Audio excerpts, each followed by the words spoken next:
बिस्मिल्लाहिर्रहमानिर्रहीम। अस्सलाम वालेकुम। बसंत कहानी की नई कहानी में आपके खिदमत में हाज़िर हूँ। तो जैसे आपने कल वाली स्टोरी सुनी होगी कि किस तरह से वो मेरी बाईसाइकिल रह गई थी वहाँ पे, और यानी कि मेरी 15 साल के करीब एज थी। तो ये दिन ऐसे थे कि पतंगबाजी का जुनून मेरी हड्डियों में और मेरी रूह तक में सरायत करता जा रहा था। पतंगबाजी के ही ख्वाब आते थे, पतंगबाजी ही की सोचें आती थी, पतंगबाजी के ही प्लान आते थे दिमाग में। तो बेसिकली मेरे वालिद साहब का और मेरे दादा जान का एग्रीकल्चर का काम था, तो हम किसान फैमिली से ताल्लुक़ रखते थे। तो ज़मीनें थी हमारी इधर करोल घाटी के करीब महमूद बूटी की तरफ। तो आज़म क्लॉथ मार्केट में मैंने 2-3 साल काम किया, तो मैंने वो काम छोड़कर फिर घर में ही पतंगबाजी करता रहता था और कोई मुझे काम नहीं होता था। तो एक बार मैंने घर में ये फड्डा डाल दिया कि मैंने स्पोर्ट्स बाइक लेनी है। तो घर वाले नहीं मानते थे क्योंकि मैं बहन भाइयों में सबसे बड़ा था, तो मुझे इजाज़त नहीं थी कि ये काम किया जाए। लेकिन मैं बहुत शरारती भी था और बहुत ज़िद्दी भी था। मैंने अपनी ज़िद पूरी करवाने के लिए 1-2 टाइम घर से खाना नहीं खाया। तो 30,000 रुपये मैंने 1988-87 में अपने वालिद साहब से लिए।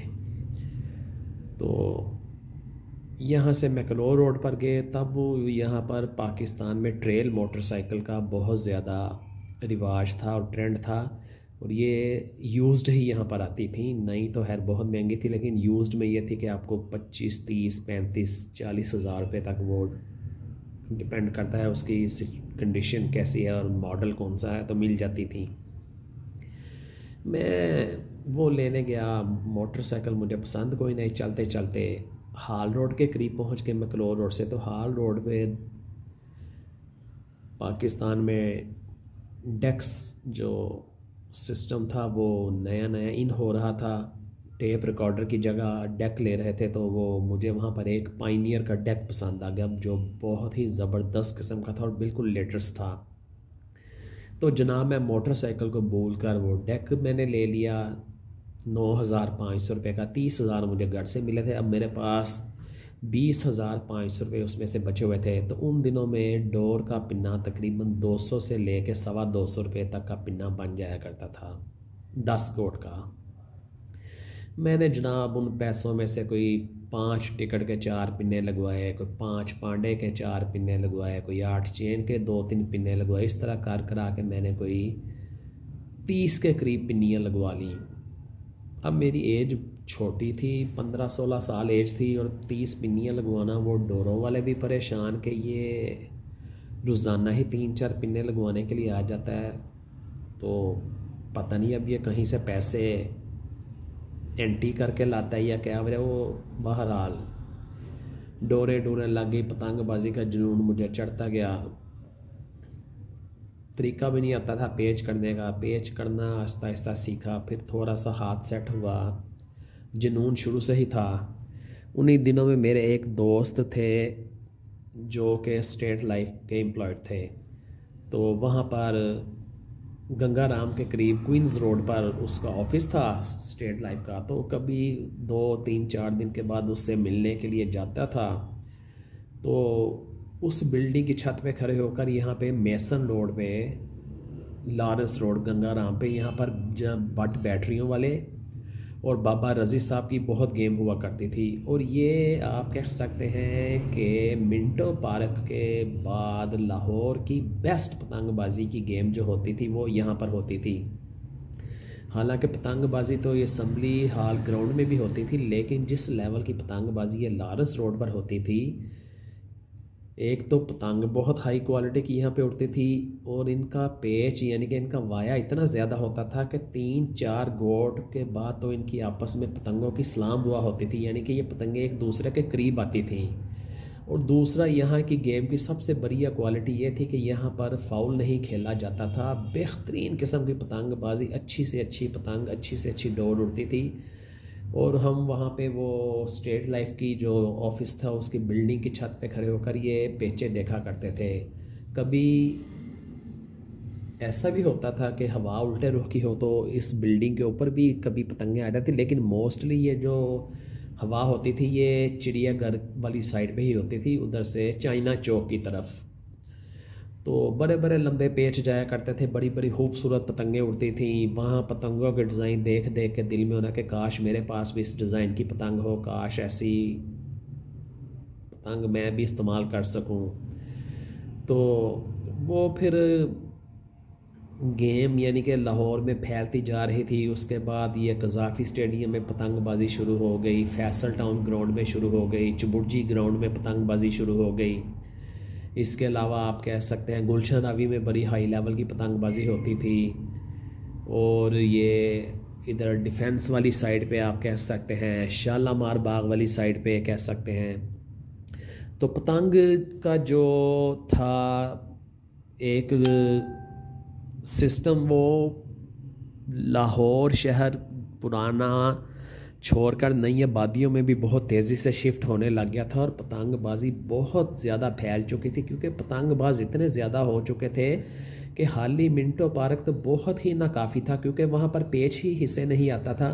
तो फिर मुख्तलिफ़ दफ़ों के जो मुख्तलिफ़ पतंगबाज थे उन्होंने अपने अपने एरिया की ग्राउंड में, गार्डन टाउन में डूंगी ग्राउंड थी जहाँ पे हाजी खलील साहब और लियाकत शाह साहब की गेम हुआ करती थी। इस तरह कज़ाफ़ी स्टेडियम में गेम हुआ करती थी, गुलशन रावी में हुआ करती थी, चुबुर्जी हुआ करती थी। मैंने जैसे आपको बताया तो मकलोर रोड पर ये रोरा ग्राउंड, बादशाही मस्जिद वाली ग्राउंड, तो मतलब कि पूरे अरूज पर आ गई थी पतंगबाज़ी 90 के करीब करीब। यहाँ से पतंगबाज़ी ने पूरा अरूज पकड़ा था और बड़ी बड़ी शानदार किस्म की पतंगें और बड़ी बड़ी डोरें, और इसमें डोरों में नए नए फार्मूले उन दिनों हमने सुनने शुरू कर दिए थे कि वो डोर में एक केमिकल डाल है जी जिसका नाम टिप टॉप है जी, वो टिप टॉप से शीशा चिपक जाता है, शीशा जल्दी की ये कटता नहीं।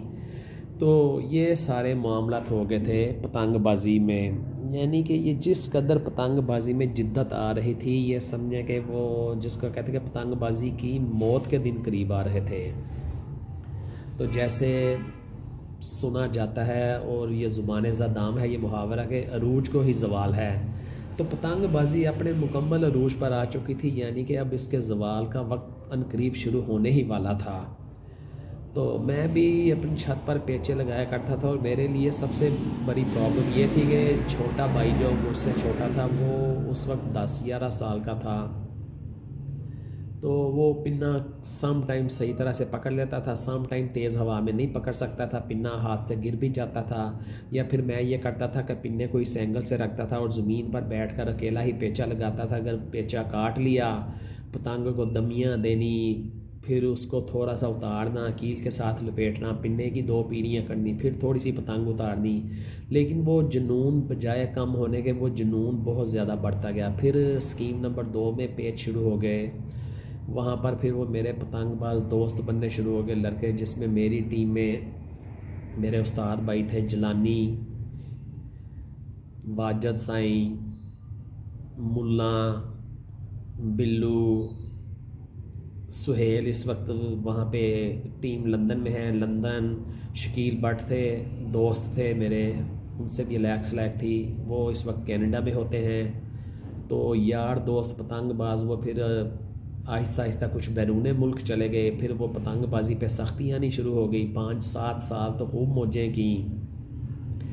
तो उसके बाद फिर वो पतंगबाज़ी में जो है नई नई इख्तराएँ आ गई, ये केमिकल लगने शुरू हो गए। फिर वो कोई टिप टॉप ढूंढ रहा है, कोई शीशा ढूंढ रहा है वलैती, कोई कुछ कर रहा है, वरना वो सीधा सादा सा तरीका होता था। तो डोरें भी थोड़ी सी मोटी बननी शुरू होगी, खींच मारने के ज़माने आ गए।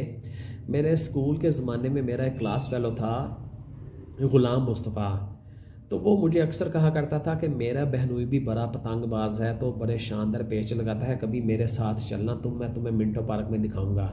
तो मिंटो पार्क में मैं उसके साथ गया तो वो उसके बहनोई आए, वो पतंगे बड़ी उड़ाते थे। मैंने पूछा भाई इसका नाम क्या है तुम्हारे बहनोई का? तो उसने कहा इसका नाम इजाज़ है और इसको पोला पोला कहते हैं, पोला टैडी। तो वो उस बंदे के पेच देखे, वाकई वो उस वक्तों में आप कह लें कि पतंगबाजी में जो खींच मारना होती है वो ऊपर से पतंग लगाता था और ऐसी ज़ोरदार खींच मारता था कि पतंग की तीलियाँ भी तोड़ देता था। तो उसके कुछ अर्से के बाद फिर ये ख्वाजा उमर की एंट्री हुई। ख्वाजा उमर भी आपको पता है जो पतंगबाज हैं पुराने भी, और जो पतंगबाजी जिन्होंने मिंटो पार्क में देखी हुई है या मुख्तलिफ ग्राउंड्स में, कि उनके पेच करने का कैसा स्टाइल था। तो फिर ये क्योंकि वो जिस टाइप की पतंगबाजी होती थी फिर उसके लिए थोड़ी स्ट्रॉन्ग डोर की ज़रूरत पड़ती थी, फिर थोड़ी सी डोर मोटी बननी शुरू हो गई। पतंगबाजी में नए से नए मुकाबले होने शुरू हो गए। फिर सबसे अच्छी पतंगबाजी जो होनी शुरू हुई वो कार्सन ग्राउंड थी। कार्सन ग्राउंड में भी बहुत ही हाई क्वालिटी की और बहुत ही आला क्वालिटी की पतंगें उड़ती थी। और वो एक डॉक्टर थे, आई थिंक कोई सर्जन थे या कोई फिजियो थे, फिजिशियन थे, डॉक्टर जलानी, उनके पेच देखे मैंने वहाँ जाकर। बहुत ज़बरदस्त पतंगबाजी करते थे, क्या शानदार पतंगें उड़ती थी जर्मनी पेपर की। तो ये इस तरह से होता था। फिर मैंने तालाबों वाली ग्राउंड थी हमारे शादबाग में, वहाँ पर पतंग जाकर उड़ानी शुरू की। वहाँ कुछ लोगों से सलाम दुआ हुई। शेख हज़र थे, जुग्गू भट्ट थे, शादबाग में हनीफ नाई बहुत अच्छे पेच लगाते थे, मामू जज थे, और भी कुछ लोग थे। उस्ताद बुहारी थे यहाँ पर हमारे घर के करीब ही, बुहारी साहब की छत पर भी काफ़ी पतंगबाजी की। सुल्तान चुगताई थे बाबा, पतंगे बनाते थे बहुत अच्छी पतंगे। मेरे उस्ताद थे रशीद पहलवान। तो ये बड़े मज़े के वाक़यात थे, बड़े मज़े के दिन थे। फिर वो पिन्ने का बड़ा मज़ेदार सीन होता था। जब वो पिन्ना ख़त्म होने लगता था तो एक लड़का जल्दी जल्दी पिन्ना खोलता था, जिसे हम पंजाबी में कहते थे उसका बुज्जा या खिद्दू। तो वो उसके ऊपर भी 2 चढ़ लड़ डोड़ लपेटे थे। वो कहते हुए तेरा पिन्ना मुकन वाली ज़रा दमिया हिसाब नाल नहीं, फटाफट पेचे का कट कटा कर ला, पिन्ना मुकेगी। अगर दूसरा पिन्ना नहीं होगा तो ज़ाहिर बात है आपकी डोर ख़त्म होगी तो आपकी कट जाएगी। कुछ शौकीन लोग जो पिन्ना लगवाते थे वो नारियल लेकर जाते थे और नारियल के ऊपर वो डोर लिपटी जाती थी और उसके अंदर नारियल के खोपरे में छोटा सा सुराख करके उसके अंदर कोई कैंचा या कोई थोड़ा सा पत्थर फेंका जाता था। जब वो पिन्ना लपेटा जाता था तो उसमें से छन छन की आवाज़ें आती थी। तो ये बड़े ही माजी के खूबसूरत और शानदार वाक़ये हैं। फिर सुहेल के साथ बड़ी पतंगबाजी की, दोस्त था शकील भट्ट साहब के साथ हमने गोल बाग में पतंगबाजी शुरू की। और फिर गोल बाग में इस कदर पतंगबाजी हुई कि 2-3 साल में ही गोल बाग पूरे लाहौर में मशहूर हो गया। फिर यहाँ पर एक टूर्नामेंट भी इन्होंने ऑर्गेनाइज़ किया, सुहेल वगैरह ने और शकील भट्ट वगैरह ने। तो बड़ा कामयाब रहा वो टूर्नामेंट। फिर उसके कोई 1-2 साल बाद ही वो पतंगबाजी पे पाबंदी लगनी, सख्ती होनी शुरू हो गई। 2001 में मेरे ख्याल से ये टूर्नामेंट हुआ था। तो फिर वो आहिस्ता आहिस्ता पतंगबाजी से जी उचाट होना शुरू हो गया, क्योंकि हम डोरे उड़ाते थे 5 नंबर, 8 नंबर, 50 नंबर। फिर ये जब 25, 16 और पता नहीं क्या क्या कुछ आ गया तो फिर वो पतंगबाजी को आहिस्ता आहिस्ता खैरबाद कहना शुरू कर दिया। एक और बहुत दोस्त थे, अल्लाह ताला उनको गरीक रहमत करे, उनका नाम भी मुझे याद आ गया। वो ग्लासगो से आया करते थे, अफजल भट्ट साहब, उनके साथ बहुत पेचे किया करते थे। उन्होंने जब फ़ोन करना कि चलो अभी तैयार हो जाओ मैं आ रहा है कल सुबह, तो 6 बजे सुबह पतंग उड्डी होनी चाहिए। तो उनके साथ भी फिर ये 2002 तक 2003 तक पेचे किए। बड़े ज़िंदा दिल आदमी थे, बहुत शौकीन आदमी थे, प्रोफेशनल पतंगबाज नहीं थे लेकिन शौकीन बहुत थे। एक और दोस्त थे हमारी टीम के, इम्तियाज़ भट्ट साहब, जो कि अमेरिकन भट्ट के नाम से मशहूर थे और वो अमेरिका से आए हुए थे। तो बहुत शौक़ था उनको पतंगबाजी का और उन्होंने उस्ताद जानी की शिगिर्दी भी इख्तियार की थी और निक्कर पहनते थे मोस्टली। तो बहुत सारे लोग उनको ग्राउंड में बाऊ निक्कर के नाम से पुकारा करते थे।